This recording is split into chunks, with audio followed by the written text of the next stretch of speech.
आता बातमी आहे नांदेडच्या धर्माबादमधून। धर्माबाद शहराजवळील येताळा रोडवरील विहिरीत पोहायला गेलेल्या 2 युवकांचा विजेचा धक्का लागून दुर्दैवी मृत्यू झालाय। आज दुपारी सुमारे 2:30 ते 3:15 वाजण्याच्या दरम्यान ही घटना घडलीय। मृत युवकांची नावे अविनाश भोजन्ना तोंडाकुरवाड वय 22 राहणार रत्नाळी आणि कृष्णा नागनाथ माडगिनवार वय 25 राहणार रसिकनगर अशी आहेत।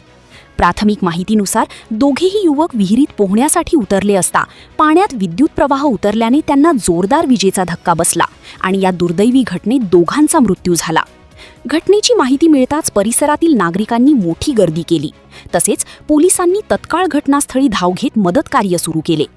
दरम्यान विहिरीत विजेचा प्रवाह असल्याचा संशय व्यक्त होताच तातडीने त्या भागातील वीज पुरवठा बंद करण्यात आला। त्यानंतर शोध मोहीम राबवून दोन्ही युवकांचे मृतदेह बाहेर काढण्यात आले। दोन्ही मृतदेह उत्तरीय तपासणीसाठी ग्रामीण रुग्णालय धर्माबाद येथे पाठवण्यात आले आहेत। पोलिसांकडून या घटनेचा पुढील तपास सुरू आहे। अधिक अपडेटसाठी पाहत रहा जीके न्यूज मराठी।